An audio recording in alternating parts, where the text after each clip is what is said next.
সংসার জীবনটা এমন একটা জিনিস, সেটা ছোট হোক আর বড় হোক সেটা বড় কথা না। একটা মেয়ে কিন্তু সংসারটাকে সাজাতে বেশ ভালোবাসে, সেটা আমি হই আর আপনারা হন। তা আজকে আমার কিছু কথা আপনাদের মাঝে শেয়ার করব। আশা করি কথাগুলো আপনাদের ভালো লাগবে। হ্যালো ব্রিয়ান, আসসালামু আলাইকুম। আবারও চলে আসলাম আপনাদের মাঝে নতুন দিনে নতুন আরেকটা লাইফস্টাইলের ডেইলি ব্লগ নিয়ে। আমি নীলা বলছি গাজীপুর থেকে। ছোটো ছোটো অংশ নিয়ে এই ভিডিওটা সাজাইছি। আশা করি আজকের ভিডিওটা আপনাদের ভালো লাগবে। যে যেখান থেকে বসে আমার ভিডিও দেখতেছেন, আল্লাহর অশেষ রহমতে আশা করি সবাই সুস্থ আছেন, ভালো আছেন। আলহামদুলিল্লাহ, আপনাদের দোয়ায় ভালোবাসায় আমরাও বেশ ভালো আছি। তাই তো দেখছেন সারা রাত ফ্যান চলছে। যদি আমি সকালবেলা ঘুম থেকে উঠে ফ্যানটা বন্ধ করে চলে যাই, সাথে সাথে দুটোটা বাচ্চাই উঠে যাবে। তাই তো ফ্যান চলতেছে, ওর বাবাও চলে গিয়েছে। তা আমি কিন্তু আপনাদের সাথে একটু শেয়ার করলাম। ওরা কিন্তু সারা রাত এইভাবে ফ্যান ছেড়ে ঘুমায়। তো ওদের সাথে তো আমিও থাকি, আমারও ফ্যানের নিচে থাকতে হয়। না পারলে মানে আমার কষ্ট হয়, ঠান্ডার দিন আসলে ফ্যানের নিচে থাকতে কষ্ট হয়, তারপর কিছু করার নাই। তো ওদের সাথে মানে ওদের ভালো রাখতে হলে আমাকে একটু কষ্ট পরিশ্রম করতেই হবে। তাই তো মানে ওরা কিন্তু এখনও ঘুমাচ্ছে। আর আমি কালকে এই ফুলগুলো ধুয়ে দিয়েছিলাম, সেগুলো শুকিয়ে গিয়েছে। তা আমি দেখতে পাচ্ছেন কত চকচকা হয়েছে। এটা তেলকাষ্ট হয়ে গেছিলো, রান্নাঘরে থাকে এই ফুলের টবটা। তো এগুলো আমি একটু মানে জায়গায় মানে সেটিং করে নিচ্ছি। আর এই যে এই ফুলেরটা গাছটাও কিন্তু খুবই সুন্দর হয়েছে। আর এই যে ভিডিও শুরুতে যে কথাগুলো বলছিলাম, তাই সেইগুলো আপনাদের সাথে একটু শেয়ার করি। তাছাড়া অনেকে বিরক্ত হয়ে যাবেন, কথাগুলো বলবেন যে কী কিছু বলতে চাইলো সেটা বললো না, অন্য কথা বকবক করে বলে যাচ্ছে। তা আমার আমার মানে আমার কিছু বাস্তব কথা আপনাদের সাথে শেয়ার করে। আমি যখন এই সংসারে আসছি, আমি কিন্তু একদম শূন্য হাতে আসছি। আমাদের এই সমাজে অনেক আপুরা আছেন যে হাজব্যান্ডকে এইটা অর্ডার করে সেটা অর্ডার করে, নানার কারণে মানে দিতে পারে না। হাজব্যান্ডের ইনকাম বুঝেই কিন্তু মানে সবাইকে সব কিছু দেবে। যদি হাজব্যান্ডের ইনকাম ভালো থাকে তাই কিন্তু সাথে সাথে সব কিছু পাওয়া যায়। কিন্তু হাজব্যান্ডের ইনকাম যদি ভালো না থাকে, মানে সারাদিনে যে টাকা ইনকাম করে সংসারটা চালাইতে কিন্তু কষ্ট হয়ে যায়।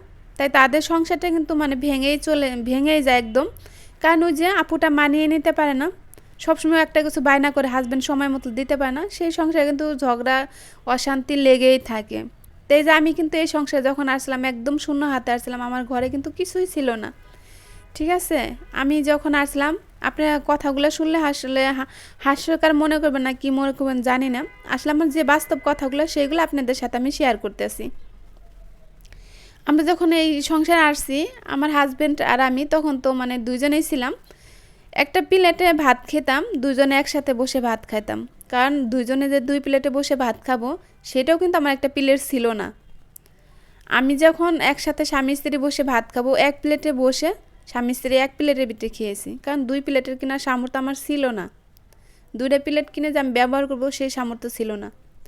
আসলে আপনারা বলতে পারেন যে এই কথাগুলো কেন বলছি। আসলে বলতেছি কেন, আমাদের এই সমাজে অনেক আপুরা আছেন মানে হীরার আংটি, ডায়মন্ডের আংটি, হীরার নেকলেস এগুলো হাজব্যান্ডের কাছে আবদার করে বসেন। হাজব্যান্ড যদি না দিতে পারে, সেই সংসারে ঝগড়া মানে লাস্টে সংসারটা ভেঙেই যায়। সংসারে সব কিছু টিকে রাখতে পারে না।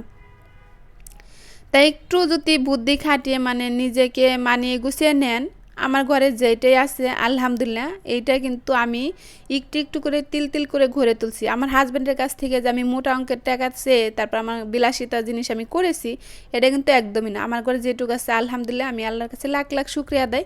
আল্লাহ পাক আমাকে যেটুকু দিয়েছে অনেক দিয়েছে। তো এখন ভিডিও সম্বন্ধে কোনো কিছু বলে নেই, ভগভগ করতে অনেক কথা বললাম। তো এখানে ফুলদানিগুলো তুলে আমি ঘরটা কিনেল করে নিয়েছি, সুন্দর করে ঝাড়ু দিয়ে নিয়েছি। আর এখানে মানে ঘরটা মুছে নিব, ডাইনিং টেবিলটা মুছে নিয়েছি, এখানে মুছে নেব। তা আমার তো বিজনেসের কাজটা এই মুহূর্তে মানে স্টপ আছে কি মাল শেষ হয়ে গেছে। মানে কাজ যেগুলো আমি আনছিলাম মালগুলো আমার ওইগুলো অলরেডি ওকে হয়ে গিয়েছে। তা আমি মানে ঘরটা সুন্দর করে কিনেল করে নেবো। কারণ এবার তো সবসময় লাঠি দিয়ে মোছা হয়, তাই আজকে ভাবলাম যে ঘরের কাজ যখন শেষ হয়ে গেছে আজকে সুন্দর করে হাত দিয়ে মুছলে কিন্তু ঘরটা সুন্দর পরিষ্কার হয়। তা আমি কিন্তু টেবিলটা সোফার উপরে তুলে তারপরে সব কিছু মানে জায়গা বের করে কিন্তু কোনাকানির ভিতর দিকে লাঠি দিয়ে কিন্তু কোনাকানির ভিতর দিয়ে মুছা যায় না। তা আমি কোনাকানি দিয়ে সুন্দর করে মুছে আনতেছি, যেন আবার ঘরটা বেশ কিছুদিন মানে 1 সপ্তাহ 10 দিন ভালো থাকে। আবার যেন 1 সপ্তাহ 10 দিন পরে এইভাবে মানে পরিষ্কার করলে ভালো হবে। লাঠি দিয়ে তো সবসময় মুছা হয়, তো এখানে যে ফুলের টবগুলো সরিয়ে আমি মুছেছি, ফুলের টবগুলো জায়গায় রেখে দিলাম। আর এখানে বসে তো মানে রোদ আসে, এখানে বসে বসে আমি ভিডিও দেখি আপুদের, আর মোবাইলে চার্জ খুব দ্রুত শেষ হয়ে যায়, এই কারণে চার্জার লাগিয়েই কিন্তু আমি ভিডিওগুলো দেখি। তো এই তো আমার ঘর ক্লিন করা হয়ে গিয়েছে, এখন আমি পাপড়গুলো জায়গায় দিয়ে দিব। তো এই তো আমি দিয়ে দিচ্ছি এই বাথরুমের সামনেটা, এই বাথরুমের সামনে দিলাম, দরজার সামনে দিয়ে দিলাম। তো এই তো এগুলো মানে কাজ করা হয়ে গিয়েছে, অনেকটাই কাজ করে নিয়েছি আসলে। অফ ক্যামেরায় কিছু করি, ক্যামেরা অন করে কিছু করি, আপনাদের সাথে সব কিছু মিলে জিলে করি। আর এই যে আমার বিজনেসের কাজ অলরেডি মানে সব ওকে, এখন আমার হাতে কোনো কাজ নেই, আবার মাল আনবো, আবার কাজ করব। তা আপনাদের সাথে তো শেয়ার করবো, তাই 2 কার্টুন মাল অলরেডি আমার করা আছে। দোকানে এগুলো নিয়ে যাবে সময় সুযোগ করে, দোকানে নিয়ে পরে বিক্রি করে দিবে। তাই আমি আপনাদের সাথে শেয়ার করতেছি, আপুরা ভাইয়াদের প্রতি এত মানে নির্যাতন করবেন না, একটু মানিয়ে গুছিয়ে নেবেন। কারণ মানিয়ে গুছিয়ে নিলে না ওই সংসারটা সুখেরই হয়, সংসারটা কিন্তু কোনো সময় অসম্পূর্ণ থাকে না, সম্পূর্ণই হয়। এই যে আমি তিল করে কিন্তু আমার এই সংসারটা আমি ঘুরে তুলেছি। আমার এই সংসারের ভিতরে হাজব্যান্ডের কাছ থেকে মোটা অঙ্কের টাকা দিয়ে যে আমি করছি, আমি যা করেছি আমার সংসারে বাজার ঘাট সব কিছু থেকে একটু করে বাঁচিয়েই কিন্তু আমার ঘরে যতটুকু আছে আলহামদুলিল্লাহ আল্লাহ পাক আমাকে অনেক দিয়েছেন। আল্লাহর কাছে লাখ লাখ শুকরিয়া দেয়। কারণ দেখেন আমি যখন এই সংসারে আসছিলাম তখন কিন্তু এক প্লেটে মানে হাজব্যান্ড ওয়াইফ এক প্লেটে বসে ভাত খেয়েছি। আজকে আলহামদুলিল্লাহ আমার ঘরে যদি 10-15 জন 20 জন কি 50 জন মানুষ আসে, আমার ঘরের জিনিস দিয়ে কিন্তু মানুষকে আমি আপ্যায়ন করতে পারবো, সেই ক্ষমতা আল্লাহ পাক এখন আমাকে দিয়েছেন। তাই সেটাই আপনাদের মাঝে শেয়ার করলাম। জানি না কে কীভাবে নেবেন, যদি কথাগুলো ভালো লেগে থাকে সুন্দর একটা কমেন্ট করবেন, পরবর্তী আমাকে মানে আরেকটা ভিডিও বানানোর জন্য উৎসাহ করবে আর মনে অনেক শক্তি যোগাবে। আর ভিডিও যদি বেশি ভালো লেগে থাকে আপনাদের প্রিয় মানুষদের কাছে আমার এই ভিডিওটা শেয়ার করে দিতে পারেন, যেন তাদের দেখার সুযোগ করে দিতে পারেন। তো ভক করে কিন্তু অনেক কথাই বললাম। তো এখানে আজকে পালং শাক রান্না করতেছি রুই মাছের মাথা দিয়ে, আর এখানে ছোটো মাছ রান্না করব সিম আলু কাঁচা টমেটো দিয়ে। তো এই তো আমি এখানে তরকারিটা বসিয়ে দিলাম রান্না করার জন্য।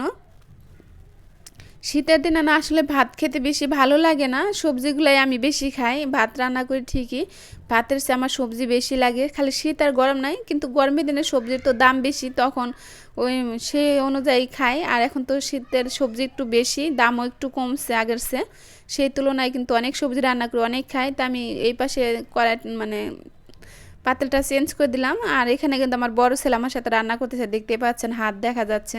ও মানে ওর বলে এটি ভালো লাগে রান্না করে যে পেঁয়াজ তেলের ভিতরে দিলে লাড়তে বলে ভালো লাগে। ও জানে না যে ভিডিও শ্যুট হচ্ছে, যখন শুনছে ভিডিও শ্যুট হচ্ছে তখন কিন্তু এটা ছেড়ে দিয়েছে। তো এখানে আমি পালং শাক রান্না করবো আজকে। আমি অনেক আপুদের ভিডিওতে দেখি পালং শাক রান্না করে, তা আমি পালং শাক কখনো রান্না করিনি। কেন রান্না করিনি জানেন? কারণ আমি অনেক ছোটোবেলায় খেয়েছিলাম পালং শাক দিয়ে, আমার ঘাস গন্ধ মনে হয়, তাই ভাবলাম যে অনেক ছোটোবেলায় খেয়েছি, দেখি আজকে রান্না করে দেখি। তা খাবারের পরে বয়সটা দিচ্ছি, অনেক টেস্টি হয়েছিল। পালং শাক তো অনেক উপকার, ক্যালসিয়ামের, যাদের ক্যালসিয়ামের ঘাটতি আছে তাদের জন্য কিন্তু খুবই উপকার। তো এই তো আমি পালং শাকটা বসিয়ে দিচ্ছি, মানে এখানে রুই মাছের মাথা আমি মানে কষিয়ে নিচ্ছি আগে, তারপরে কিন্তু এখানে শাকটা দিয়ে দিব। শাকটা আমি ধুয়ে রেখে দিচ্ছি। আর পালং শাক অনেক পানি উঠে, এনে কোনো পানি ব্যবহার করবো না আজকে, মানে পালং শাকের যে পানিটা ওই পানি দিয়ে রান্না করব। তো মাছটা আমি মাছের মাথাগুলো আগে কষিয়ে নিচ্ছি। রাত্রে শোয়ানে বাবার আমি ভাত খেয়েছি, বাচ্চারা তো খায় নাই, ওদের সন্ধ্যার সময় বাইরে থেকে বেরোচ্ছি, তো এই পিঠা কিনে এনে দিয়েছিলাম সেটাই খেয়েছে। তা ভাত আর খায় নাই, তো এই পালং শাক দিয়ে শুধু ভাত খেয়েছি। আর ছোটো মাছ যে রান্না করছে এটা দুইজনে, একজন আর খেয়েছি না, ওইটা এমনি রয়ে গিয়েছে। তাই শাকটা বসিয়ে দিয়েছি অলরেডি, যে আমার রান্নাটা কিন্তু হয়েই গিয়েছে দেখতেই পাচ্ছেন। মানে পালং শাকটা বসিয়ে দিয়েছি, আর এখানে যে ছোটো মাছ যে রান্না করতেছি এখানে মাছগুলো আমি দিয়ে দিব। আমি ছোটো মাছটা সবসময় এইভাবেই রান্না করি, আমার কাছে এইভাবেই ভালো লাগে, একটা মাছ ভেঙেও যায় না, আবার সুন্দর একটা ফ্লেভার আসে। যারা এইভাবে রান্না করে না খাইছেন অবশ্যই রান্না করে খেয়ে দেখবেন। আর এই রান্নাটা যখনই করি আমার মার কথাই বেশি মিস করি। আমার মা কিন্তু সবসময় এইভাবে রান্নাটা করতো, আমার মার কাছ থেকে এই রান্নাটা শেখা আমার, মানে আমি কখন যা হাতে ধরে শিখাই না, মা রান্না করতো তখনই দেখতাম। আর এই যে অলরেডি পালং শাকের কালারটা দেখতে পাচ্ছেন কত সুন্দর হয়েছে। এখানে ওই যে গুঁড়া মাছের তরকারিটা মানে ছোটো বেলে মাছ দিয়ে রান্না করেছি, এই তরকারিটা হয়ে গিয়েছে। তাই এই ছিল আজকে রান্না বান্না।